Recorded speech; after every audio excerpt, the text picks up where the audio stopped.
새롭게 활발하게 출발한 우리 글로리아 찬양대를 위해서 격려의 박수 부탁드립니다. 그러면 제가 설교 전 성도 여러분들에게 사도의 인사를 드립니다. 사도의 인사를 드릴 때 아멘으로 크게 화답해 주시면 제가 설교 전에 좀 기운이 날 것 같습니다. 사도의 인사를 드립니다. 하나님 우리 아버지와 주 예수 그리스도로부터 오는 은혜와 평강이 오늘 주일 공동 예배에 오신 우리 모든 교회에게 함께 있기를 바랍니다.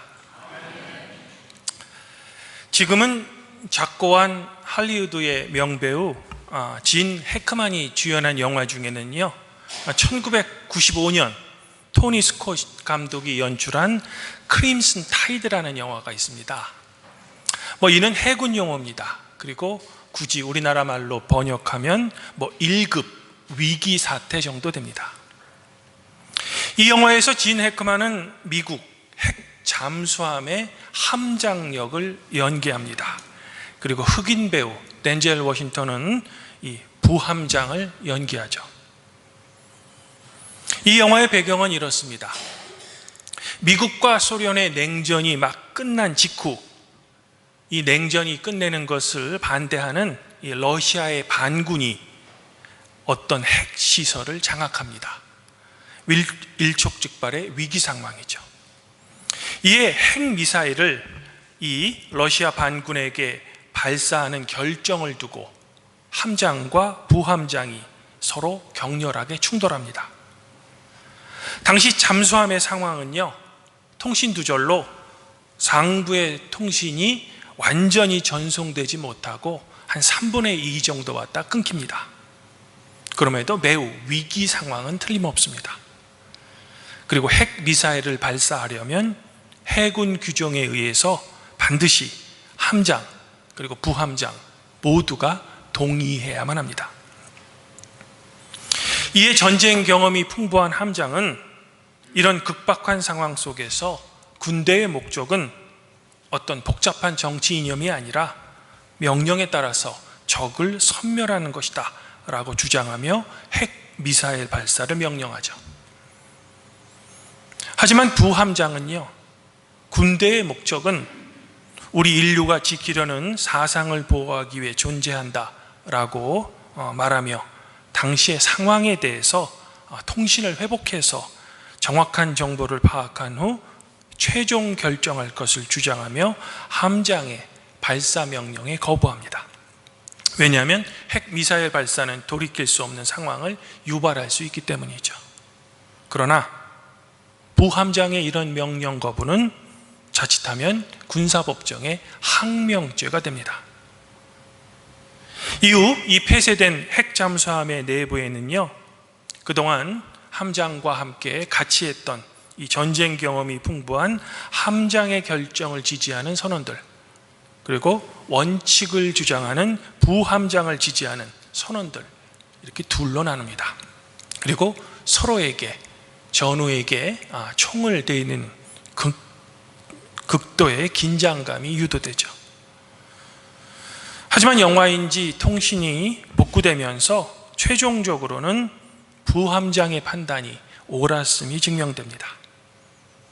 후에 군사재판을 통해 부함장의 이 명령 거절은 그 정당성을 인정받게 되고요, 함장은 모든 것을 책임지고 스스로 퇴역합니다. 그러나 자신의 핵잠수함 엘라바마의 새 함장 자리에 자기의 명령을 끝까지 거부했던 부함장을 추천합니다. 이에 부함장은 함장에게 정중히 거수격리하면서 영화는 이제 해피엔딩으로 끝이 나는 겁니다. 사실 영화 중에 함장과 부함장의 갈등은 이미 장교 식당의 대화에서 어느 정도 예상되었습니다. 함장은 장교들과 식사 도중에 전쟁의 목적에 대해 담소를 나누며 나폴레옹의 부관을 지낸 후 그 유명한 전쟁론을 쓴 클라우제비치의 전쟁은 다른 수단에 의한 정치의 연장이다 라는 말을 인용하면서 부함장에게 전쟁의 진짜 적이 누구인지를 묻죠. 이에 부함장은요, 핵시대의 진정한 적은 바로 그 전쟁 자체입니다 라고 답합니다. 더 이상 전쟁이 정치의 수단이 될 수 없으며 오히려 전쟁이 군대가 진정으로 막아야 할 진짜 적임을 말하는 겁니다. 순간 장교들 사이에 묘한 기운이 흐릅니다. 이유는 전투 경험이 풍부한 베테랑 함장의 철학, 그리고 군인이 되기 전에 하버드 법대를 졸업한 부함장이 지닌 어떤 합리적인 신념이 서로 충돌할 것을 암시하는 영화 속의 명장면입니다. 사랑하는 성도 여러분, 그러면 여러분들이 만일 이 영화 속의 잠수함의 선원이라면 어느 쪽을 지지하시겠습니까? 마음속으로 결정하기 전 제가 말씀드리면, 만일 해피엔딩이 아니라면 러시아의 반군이 정말로 핵시설을 장악한 후 미사일을 먼저 발사했다면 전쟁은 패배였습니다. 그리고 부함장은 항명죄로 군사재판에서 사형을 언도받을 겁니다. 즉, 부함장의 결정이 반드시 정답은 아니라는 겁니다. 참고로 영화 속 군사재판의 재판장은 이렇게 판결합니다. 함장과 부함장 둘 다 옳고 둘 다 틀렸다. 우리가 사는 이 세상의 평화는 단순한 정답이 없는 매우 치열한 갈등의 연속임을 우리에게 알려주는 그런 판결이죠.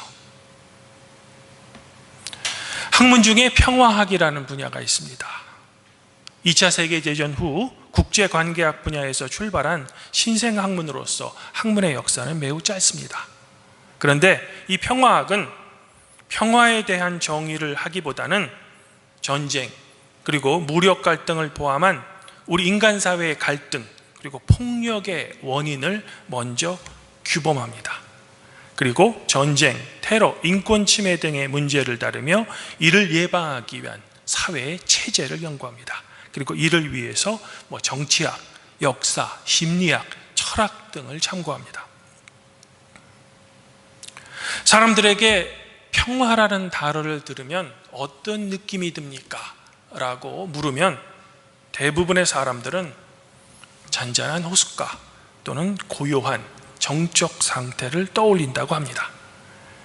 하지만 앞서 말한 대로 학문으로서의 평화학은 결코 고요한 것이 아니다 라고 우리에게 말합니다. 오히려 갈등과 긴장이 팽배한 어떤 역동적이고 불안한 상태를 평화라고 이야기하는 겁니다. 오늘 복음서 말씀에서 평화의 왕으로 오신 예수님께서는 화평이 아니라 검을 주러 오셨다 라고 말씀하십니다. 이는 평상시 예수님의 모습과는 많이 다른 모습입니다. 심지어 예수님께서는 가족끼리 서로 불화하게 하려 합니다 라고까지 말씀하시죠. 이 말씀은 예수님이 결코 가정 파괴범이 되시겠다는 그런 뜻이 아닙니다. 예수님께서 오늘 복음서에서 말씀하시는 화평이란 흔히 세상에 말하는 거짓 화평을 의미합니다. 즉, 불의와 타협하고 진리는 덮어둔 채 그저 좋은 게 좋은 거라며 갈등을 회피하는 겉모습만 그저 조용한 상태를 평화다라고 이야기한 겁니다. 하지만 예수님께서 가져오신 검은 진리의 검입니다. 빛이 어둠에 비치면 어둠이 드러납니다. 갈등을 피할 수 없습니다. 즉, 진정한 평화는 그저 갈등이 없는 고요한 상태가 아니라 이 갈등을 통과하여 불의를 깨뜨릴 때 비로소 우리에게 찾아오는 역동적인 결과라는 겁니다. 영화의 예를 들면 부함장이 함장의 명령에 항명하며 잠수함 내에서 일으킨 어떤 갈등, 그리고 자신이 틀렸을 경우 감수해야 하는 항명죄 등이죠.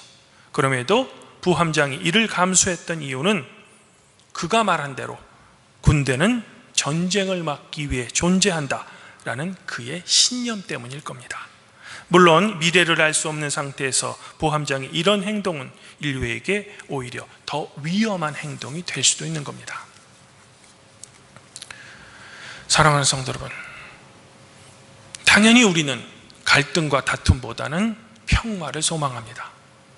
하지만 평화는 거저 오는 것이 아닙니다. 오늘 구약 말씀에서 예레미야는 남유다 백성에게 강대국 바벨론의 위협을 경고합니다. 전쟁을 선포하죠. 백성들이 아주 듣기 싫어하는 그런 예언입니다. 하지만 반면 선지자 하냐냐는 평화를 예언합니다. 백성들이 듣기 좋은 예언입니다. 이에 예레미야는 같은 선지자로서 하나냐의 예언을 무시하고 공격하기보다는 아멘, 여호와는 이같이 하옵소서라고 대답하며 하나냐가 예언했던 평화를 나도 소망한다고 말합니다. 이는 하나냐의 예언이 결코 옳아서가 아닙니다. 유다의 평화를 간절히 바라는 동족 사랑의 마음으로 정말로 하나냐의 예언이 하나님의 뜻이라면 나도 그렇게 되기를 정말로 바란다 라는 진정성 있는 예레미야의 고백이죠. 그러면서 예레미야는 역사적으로 보통 선지자들의 임무는 전쟁과 재앙과 전염병을 예언함으로써 하나님의 백성들에게 회개와 율법을 지킬 것을 요청했는데, 하냐냐와 같이 선지자가 평화를 예언할 경우에는 실제로 역사에 평화가 임했을 때 비로소 여호와께서 보내신 참 선지자로 인정받게 됨을 말하고 있는 겁니다. 결과적으로 백성들이 듣기 싫은 예언을 한 예레미야의 경고대로 바벨론의 심판이 남유다에게 최종적으로 임합니다. 그리고 평화를 외쳤던 하냐냐의 예언은 거짓으로 판명되죠. 이는 우리가 그토록이나 바라는 평화는 그저 우리의 바람, 우리의 소망, 듣기 좋은 말로 이루어지는 것이 아니라 하나님의 공의, 그리고 그 하나님의 말씀 위에 우리가 바로 설 때 비로소 주어지는 것임을 우리에게 말하고 있는 겁니다. 그러면 하나님의 공의와 율법 위에 바로 선다라는 말은 구체적으로 우리에게 어떤 의미일까요? 물론 이는 매우 복잡하여 선뜻 간단하게 대답하기 어려운 그런 질문입니다. 사랑하는 성도 여러분, 2차 세계대전 후 인류의 평화 유지를 위해 설립된 뉴욕의 유엔 본부에 가시면 전 세계가 유엔에게 선물한 많은 기증물들을 보실 수 있습니다. 이 중 제가 몇 가지만 소개해드리면 1988년 룩셈부르크 정부가 기증한 매듭지어진 권총이라는 조형물이 있습니다. 이 권총의 총신이 꼬여 발사가 되지 않는 그런 권총의 모양으로 이 조형물은 무장해제 그리고 평화를 의미합니다. 옛 소련이 1959년에 기증한 조형물은 이사야 2장 4절에 칼을 쳐서 쟁기를 만들고 라는 말씀을 주제로 어떤 사람이 칼을 다듬어서 쟁기를 만드는 조형물입니다. 전쟁과 폭력을 종식하자는 염원을 담았죠. 이외에도 전쟁을 경험한 일본이 기증한 평화의 종이 있습니다. 그리고 분단의 상징에서 평화의 메시지가 된 베를린 장벽 조각도 있습니다. 그리고 사람들은 잘 모르지만 우리나라 청계천에 가시면 우리나라에도 베를린 장벽 조각이 있습니다. 이 모든 조형물은 우리가 그토록이나 바라는 평화가 얼마나 어려우며 그리고 이를 위해서 많은 노력이 필요하다라는 것을 우리에게 알려주는 겁니다. 그 중에서 제가 성도 여러분들에게 소개하고 싶은 그림이 하나 있습니다. 그 그림은 미국의 유명 화가 노만 록웰의 그림을 이제 모자이크로 다시 제작한 작품입니다. 이 그림에는 다양한 인종과 종교의 사람들이 함께 모여 기도하는 모습이 그려져 있습니다. 그리고 밑부분에 당신이 대접받고자 하는 대로 다른 사람을 대접하십시오 라는 이른바 황금률이 새겨져 있습니다. 모든 종교에서 발견되는 그런 메시지입니다. 즉 갈등과 다툼을 넘어 우리가 평화를 유지하기 위해 우리가 우리의 삶에서 가장 기초적이며 가장 먼저 실천해야 할 덕목이 바로 이 황금률이라는 겁니다. 내가 하기 싫은 것, 내 가족이 하기 싫은 것, 그것을 다른 사람과 다른 가족에게 시키지 않는 것이죠. 이를 위해서 우리는 이제는 나 중심의 삶에서 이웃 중심으로 우리의 삶의 방향 전환을 할 필요가 있습니다. 내가 먼저 있기에 다른 사람이 있는 것이 아니라 이 세계, 그리고 다른 사람이 먼저 존재하기에 비로소 나라는 존재가 성립되기 때문이죠. 또한 구약의 선지자들이 외쳤던 하나님의 공의 역시 언제나 고아, 과부, 나그네와 같은 사회적 약자의 권리를 지켜주는 것과 직결됩니다.